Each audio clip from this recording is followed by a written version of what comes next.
My name is Olga Boyki. I'm a realtor with eXp Realty. My name is Kaycee Rees. I'm an estate planner with Generation Living Trusts. Yes, hi, my name is Edita Pluta-Czarnecki. I am Senior Loan Officer at Neighborhood Loans. Today we're going to talk about the importance of having a trust and the estate planning with Kaycee Rees. What is a trust? What is a will? I know there is a misconception or maybe a lot of questions about the difference between the two. And any other tools that people can use to plan their future financially. Sure, absolutely. So a trust really is a document that talks about who is holding title. So everything we do in estate planning revolves around title and who holds that title. Currently, you and I and Edita, we all hold our title to our house, to our checking, our savings, our investments. Right. The problem is when we pass, we cannot transfer that title to our loved ones without going through probate first if we have a will or if we don't have a will. Okay. So the real issue is that a will is just a wish on probate because it's going to go through the probate process first. I see. By having a trust, the trust says who holds that title. So upon your passing, the trust now holds that title, and then from there, your successor trustee or your manager of the trust can then take and distribute it out to your loved ones according to your wishes. I see. So would you say that trust makes a sense for someone who wants to have a execution of their will after their passing, making sure that things go as smooth or according to their will when they pass away? Would that be kind of the simple way to put it out there? Basically, yes. So the easiest way to say it is that a trust is going to execute your wishes, black and white, no questions asked. A will is going to do the same thing. It's going to execute your wishes, but it's going to go through the probate process. And that could be, 6 months to 2 years. It could cost thousands of dollars depending on if people are fighting or if there's anything that, family members are not agreeing, if it's contested. So there's a lot of things that could potentially happen with a will that cannot happen with a trust because a trust is very black and white because it now holds that title. Because everything we do in estate planning revolves around that title. I see. So when I was doing my research before, you helped me with my will and what I want to do and my trust and guardianship. I've seen different types of trusts. Mm-hmm. And my question to you is, what would be the benefit of me getting a will or actually setting up a trust? And there is certain criteria you shared with me when is more applicable than the other one according on the situation, the family situation, the financial situation. Yes. What would be the guidelines between getting a will done or getting a trust done? Sure. So currently in Arizona, the probate limit is $75,000 or more, or $100,000 in real property. So it's something where if you take everything that you have and put it on a pile on the table, checking, savings, investments, all of it, and that amount is more than $75,000, you are subject to probate. Not all of my clients are subject to probate because some of them, we have clients who have a wonderful pension, they have Social Security, they've got $20,000 to their name, so they don't have a lot of money, but they do have a very comfortable retirement. They're not candidates for a trust, and so therefore we would look maybe more the direction of an estate kit.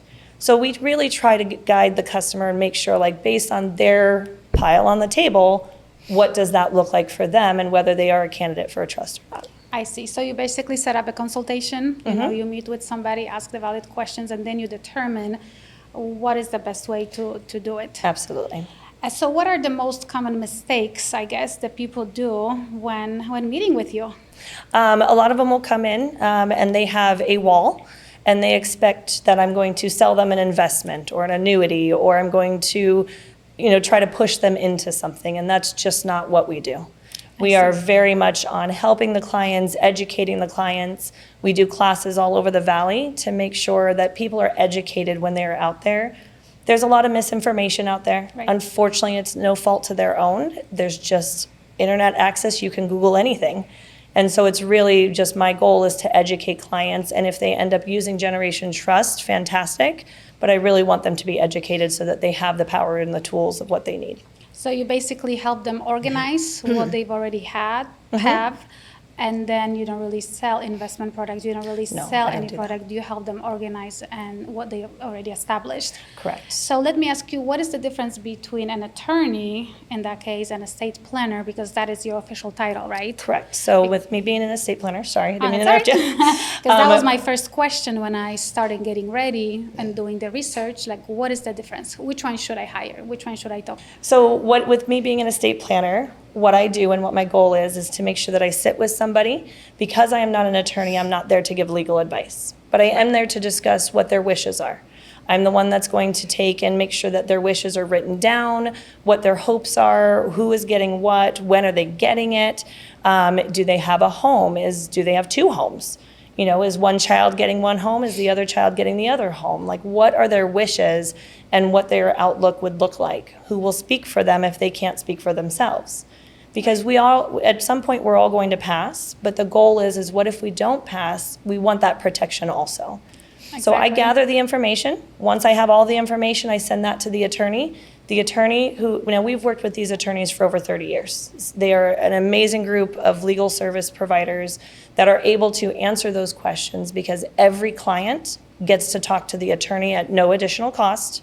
Okay. They get to talk to the actual attorney who is drafting their documents. I see. So I'm like the facilitator. So you work really closely with attorneys. Absolutely. And you just the face of the meeting, if you will. You collect the information, you ask the right questions, and then you connect with attorneys to create the documents. Exactly. So they are getting the best of both worlds.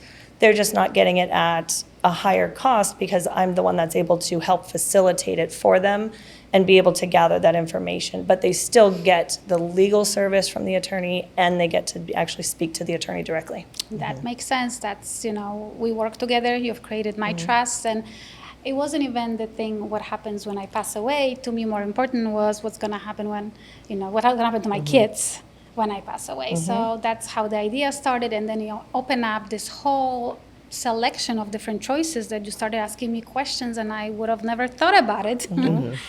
So I feel like it always starts with one question, whether it's your kids, whether it's your money, whether it's your house, whether it's your medical.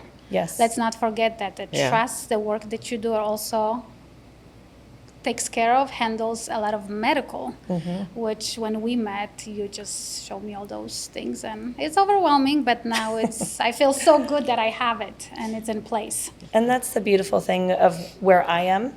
So if you go directly to attorney, you're going to be with the attorney, they're going to answer all the questions. But if you have to go back to the attorney, that's also additional hours that they are potentially going to charge for.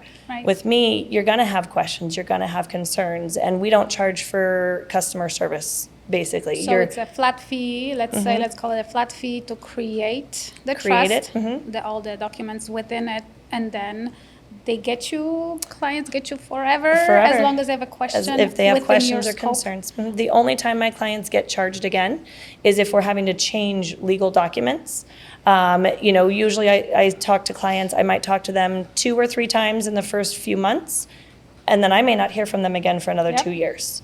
That is true. So Kaycee, on several occasions we have clients that they are looking to purchase property and they ask like, well, can I put the property in trust? Sure. What would be the benefit? So one of the biggest benefits for putting the property into the trust is obviously it's one of your largest assets. So if something happens to you, that largest asset is going to go through probate. If you have adult children who they're going to start fighting because one wants the house, one wants to sell it, one wants to rent it.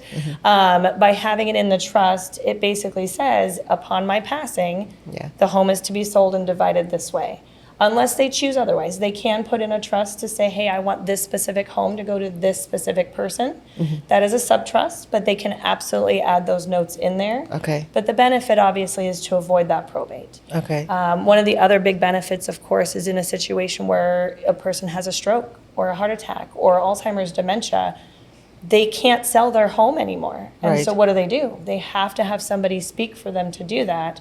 And by having a trust, having it in the name of the trust, the person who has the powers of attorney can sign documents, can sell it, and all of that money is for the client's benefit. It is not for the beneficiaries until that client passes away. Well, in a case where someone has dementia, they haven't passed, they legally hold title, they just no longer can negotiate the documents for that house. So, Okay. So it does. It gives that protection to make sure it's for their benefit until they pass, whether the home needs to be sold, used for their medical care, Okay. or, the kids want to distribute it out equally, so. Okay, okay. I think that's a perfect security, especially if you have a large family and you would like to prepare Yes. and provide some sort of security moving forward.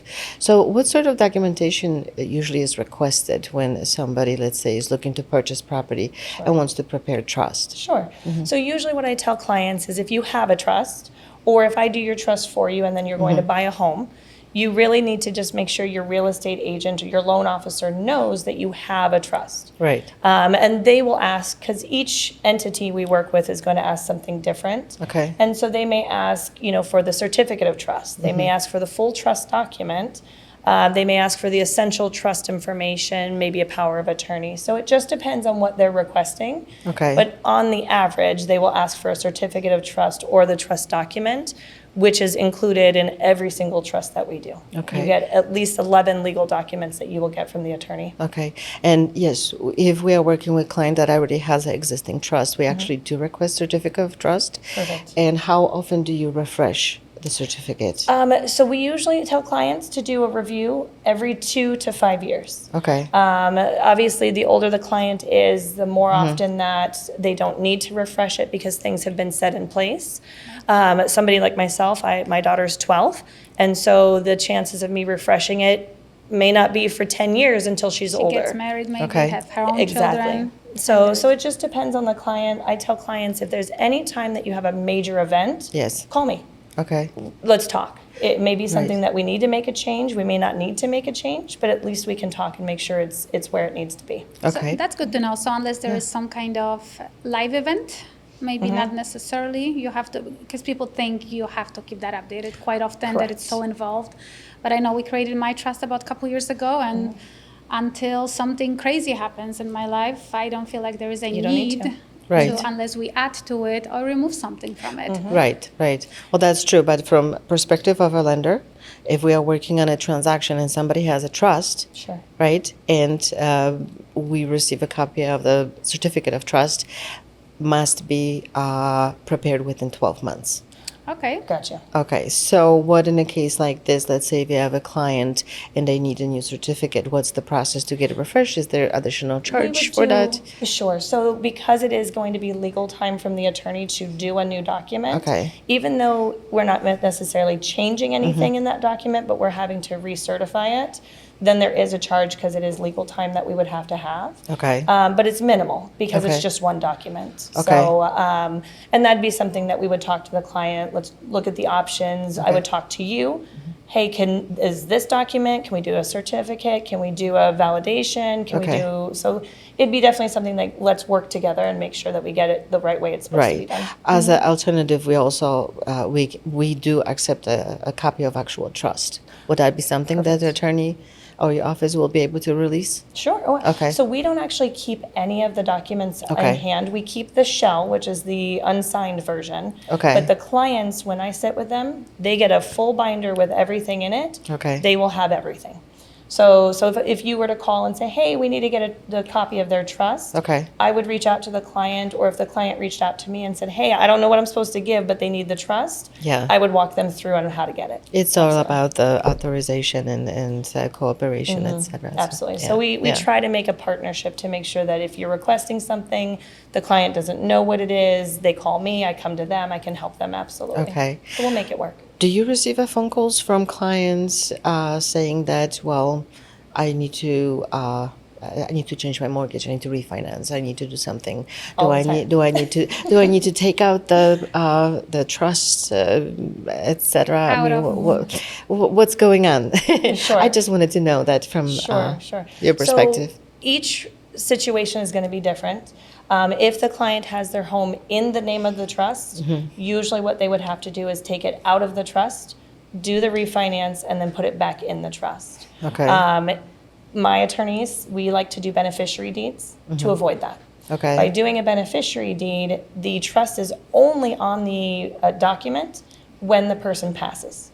So they can refinance, they can do home equities, they can sell it, they can do anything they want, but they don't have to take it in and out like that would be if they actually had the home in the name of the trust. Okay. So we like beneficiary deeds for that reason, for simplicity. Make your life easier, make their life easier. I like that. Absolutely. So we try to make it as easy as possible. There are times that is not an option. And so I just tell clients, go ahead and take it out. They'll sign documents with you. Okay. Then when it's time when the finalized of the document's been done, Okay. or the loan's been done, come back and call me, and then I'll pull the deed, and then we can redo the deed work for them. So beneficiary deed. Yes. That's the key. That's the key. That's the key. perfect. Absolutely. Yeah. And that's the most important piece of it. That something happens in between while this is happening, you're still protected. Right. You're absolutely But the protected. question is, I guess, can you get a mortgage in the name of the trust? Which I've heard different opinions on this. For the longest time, I thought the entity cannot get a mortgage. But then I've heard from Edita that absolutely you can. So what is going on here? Like, what's that? Misinformation. That's how it is. Absolutely. Yes. I mean, when you're putting a trust together, you're securing a future of your family, right? And Right. that's the key. If you would like to purchase a house for your family, yes, you can still use the trust. Absolutely.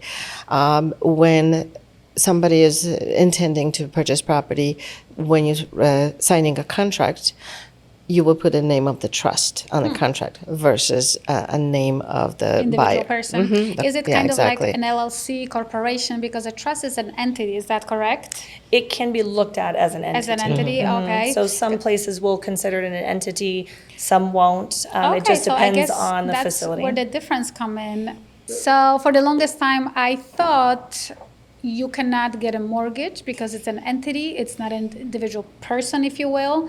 So I didn't know that some places look at it as an entity and some look at it as a person Correct. that is Yep. able to borrow money, I guess. So a lot of times what we run into is when somebody's adding the trust as their beneficiary to an account, it will ask who the person is, who the business is, Right. such as a charity, who is the entity, but it doesn't ever give the option for a trust. So that would be a time that you would have to choose entity because it's not a living, breathing person, but it is owned by a living, breathing person. Okay. So it really just depends on the company that you're working with. Unfortunately, there's millions of companies, Yeah. and it's going to depend significantly on what they request Right. and how they would title it. So for you, Edith, for a mortgage, trust is a person then in that case? Quite frankly, that's a question to our legal department, to be Okay. honest with you. Call the legal department. Because remember, so usually what we request is that if a client is like, yes, I would like to close in trust. Right. Amazing. Do you have a trust prepared? Yes. Send a copy. We'll review and we'll let you know if you can proceed or not.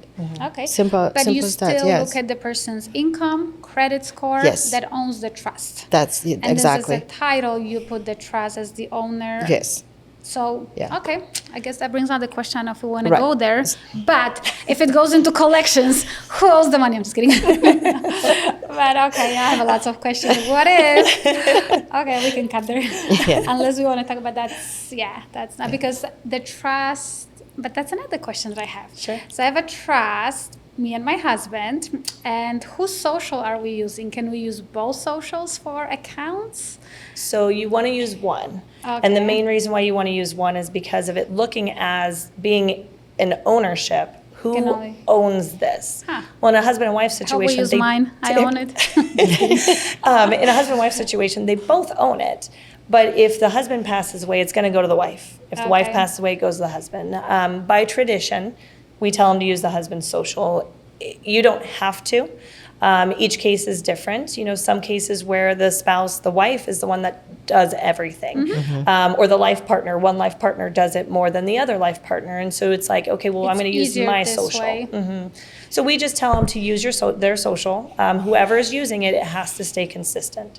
So you can't have some accounts in one social, some accounts in the other. You have to use it Just one consistently. for that purpose. But a bottom line is that you can get a mortgage in the name of the trust. Yes. Yes, you can. Yes. But Okay. if you want to qualify for that house, we're still going to use your information and your husband information. Okay. You will qualify as for any other standard transaction. Gotcha. So the process of qualification is the same. Exactly. Nothing changes. Nope. You consider individual incomes, credit scores, all the good stuff. Yes. But then at the end, you can put the title in the name of the trust. Correct. Even though there is a mortgage on it. That's kind of the bottom line. It's all about vesting. Yes, that's good to know. For the longest time, I didn't not know that. I thought you had to go through the beneficiary deed, and only the individual people own the property. So, to your knowledge, do you think all lenders do it the same way, or there's just some that do it that's this way or that way? This is what I've been doing as long as I remember. I actually work with several different realtors that would tell me like, oh no, that's going to be an issue. We have to do this and that. No, you don't. When I was purchasing a property, I put it in trust, and my agent told me, you cannot do that. Take it out, put it back in. I'm like, Watch me. watch me. It's gonna happen. And there's a huge risk Yeah. by taking it out and putting it Yeah, back because in. what Exactly. if something happens in the meantime? I can tell you 9 times out of 10, if I sit with a client who's done a refi at some point in their life, and they sit down with me and they say, hey, we need to make an amendment to our trust, when I pull their deed, their house is not in the Oh, I the see. Yeah. the, So the it doesn't trust. get put back. It never gets put back in, and usually that Yeah. because it falls on the responsibility of the client to re-record that deed. That's right. Yeah. And so I wouldn't do it. I know that. I mean, now I would, but back 10 years ago, I'd be Yes. like, I'll do it later. Yes, and so that's usually what it is people are like, oh, I'll do it later, I'll do it later. Then they forget. They look Or at they their just get overwhelmed. Like it's not that I don't want Yeah. to. I just don't know how to. exactly. And I get overwhelmed. So what is the process to put it back then? Very easy. So our attorneys, not only do they provide the legal services for their trust, their medical power of attorney, their financial power of attorney, all of those documents, but they also prepare the deeds. So when I sit with a client, whether it be a first-time client or we're doing an amendment, I will pull the client's deed to make sure that it reads in the name of the trust. If it's not, then that is part of the information that I gather and I send to our legal team to draft a new trust, or I'm sorry, a new deed to put it in the name of the trust. Okay, and then you send it to Maricopa County? So when I sit with the client to finish and go over and basically notarize the documents, because they do need to be notarized, they do need to be witnessed. When we finalize that part of it, it is the full responsibility for the client Yeah. to send that to the Maricopa Yeah. County. But you make it so easy for me. You It's literally put in an one-stop shop. envelope and you put a stamp on it and you sign it where to send them. It doesn't get any easier than that. Yeah. All you do is just put it in the mail. But if that's not enough, then I And don't I've know had what clients, would be. Oh yeah, and there's clients who go, "Oh my gosh, you're putting it in the mail." And I know. yes, yeah, we I are.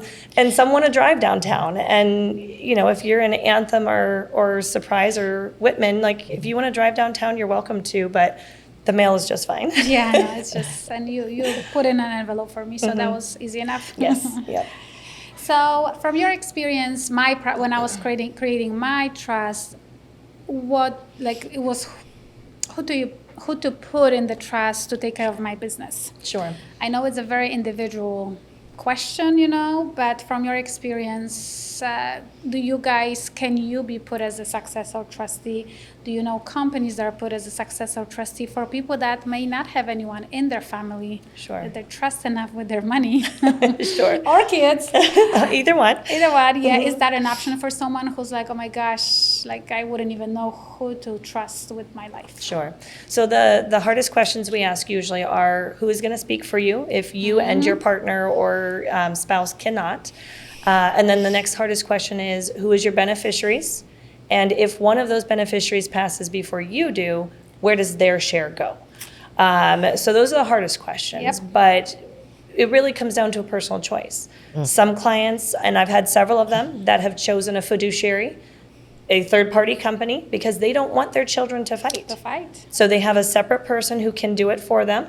They will negotiate items, they will sell homes, they will cash out And it's a investments. business. It's an actual business that will Yes. handle. That will handle everything, yep. And so, and then they divide it out to the children because they don't want the children to fight. I can tell you on my mom's trust, I am the successor trustee. My husband's the secondary successor trustee. So it just depends on the person. They can choose a family member, a friend, a business. They can use the attorney. That is always an option that they can choose to do. If they wish to use the attorney, they can use them also. The one thing that we kind of advise against is usually using the financial advisors.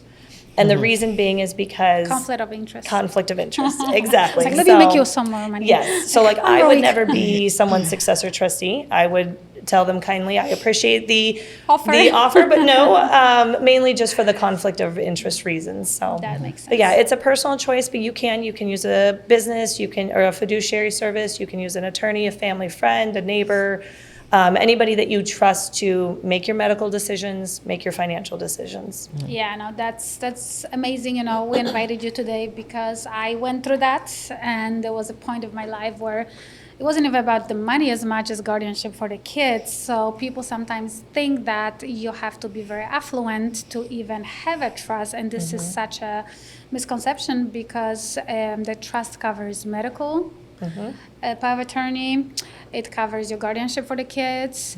So to me, I feel like it's more important to younger people with kids. Very. Because what's going to happen if something happens to you and your husband? You know, who do you, especially single parents? You know, Most people think it's for the rich and the famous. It's for the elderly. And but that's it's I just feel not. like it's not. I Yeah. feel like it applies more to the young and single parents. It does, yeah. Because if you want to be covered and maybe you don't have a support system, maybe you don't have someone you trust. Yes. If there is a change in the family, let's say the party that has the trust remarries, what's going on with the trust? Does it have to be rewritten to include the spouse? Not necessarily. Okay. So we a lot of times tell clients that usually the in-law is not included in the successor trustee or the beneficiaries. Okay. Unless it's stated otherwise. Okay. So, for example, in my family, it's myself and then my husband. That's just the way that my mom has chosen it to be. We're 20 minutes from her, so we're very close. And she's confirmed that my husband would pull the plug for her, and he's confirmed he will. So it just depends on the person, the family. If they want to include the daughter-in-law, son-in-law in that picture, they don't even have to be married. I Okay. have clients who their son, unfortunately had passed away, and the spouse that was now a widow, they're no longer considered technically family, Okay. but the relationship as if it was a daughter. And so they chose her as Right. her primary because she only had the one son, so she's the primary. Okay. Does it need to be changed if somebody gets remarried or if they change their name? Not really, because like in a case where you change a name, you can show I had this name and now I'm this name due to marriage. Right. Or name change. But I always tell clients, anytime there's a life event, a marriage, a change of successors, someone's passed away, you've bought a house, you've done a refi, just call. Let's call and let's talk about it, because it may be something that we do need to do, or it may just be, oh, you're completely fine, don't do a thing. So. That's absolutely amazing info. It always seemed that trust is a taboo, as Olga said. That it's this is intimidating. Exactly. So intimidating. Exactly. It's like, oh my gosh, I don't even qualify for, like, I'm Right. not supposed to even ask those questions. But it's really not. I feel like it's not even the case, but for some reason that's this idea of trust. But I also have one more question. So what if one of the main trustees, one pass away, like a husband and wife, and then and the other person remarries? Sure.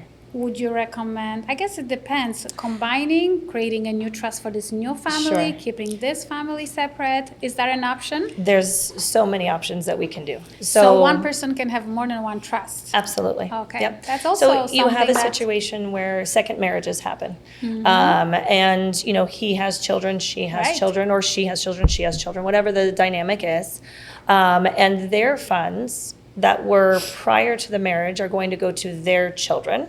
Separately, But not they want the new spouse to be taken care of. So that new spouse is going to get a smaller percentage, or they get what we call, or what my firm calls, as a life option, where they can use the money while they're living.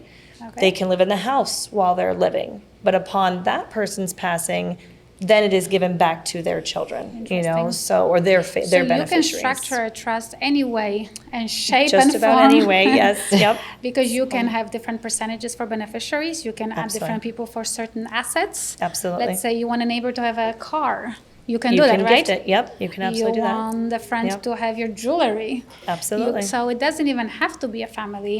You can add anyone, and the family has to obey or They have to execute your follow it. will. They're going to execute the trust. Yes. But like Yep. a will, Yep. not a legal aspect, to execute your wishes. Correct. Yep. So it Because can be, the biggest thing we see is clients say, "Oh well, I just can't do this. Like I have no way of being able to make sure that this is done, so I just don't do it." Because when you die, how would you check? I'm just kidding. Well, and then they just don't do it. And they get the information of, oh, well, just do a will and do joint on everything. No. The problem is, or do beneficiaries on everything. Yeah. That's the other common thing we hear is, just put a beneficiary on an account. Will that work? It could. But everyone what gets if, along. but what if your beneficiary passes before you do? God forbid, my daughter is my beneficiary. She passes away before I do, and then I pass away. My beneficiary passed before I did, and now where does this money go? It potentially could go through probate. Yes. So the goal is that titling, that ownership, who owns it? I own everything, my husband owns everything, and if we pass away, my trust owns everything. If then my daughter is of age, she's allowed to get her quote-unquote bag of money. If she's not of age, there are people in place, I have 5 listed, that are going to manage my trust for her benefit. Right. When she becomes of age, then she'll get her money. So, but in the meantime, there's somebody managing it for me because I'm not able to, obviously, because I've since passed. Yeah. So there's That's great. lots of information out That's there, and great. that's why we do the education. Yeah, I love it. It's basically, again, the bottom line is it's for everybody. Absolutely. It's just not about how much you've got, but it also covers. So what's in the trust? We talked about the guardianship. We talk about power of attorney, medical power of attorney. So you have your trust documents, you have your certificate of trust, your living will, your medical power of attorney, your financial power of attorney. You have a will in your trust. So it's added to the trust. But it why is- would that be? So it's added in there as a safety valve. Okay. Because let's just say you go and buy a golf cart today, and on your way home, unfortunately, you're in an accident and you pass. Well, that golf cart's not in the name of your trust yet, and so we need to have a document there that will potentially cover that if something is to be left out of the trust on accident Okay, or so you in a cover all the situation. bases. We cover all the bases, yeah. And then you, of course, get your schedule of trust assets section where we list all of your assets. I never need account numbers. I never need dollar amounts. I just need to know who has it so we can list it on that list, because that is your homework to say, hey, I need to retitle all of these assets into the name of my trust. Because again, if you don't retitle it, you will have a trust and you'll go through probate because you never retitled those documents. So it is important to not only create the trust, but also put your asset in the trust. Absolutely. And because I've done it, I know it doesn't cost any money, at least at the bank.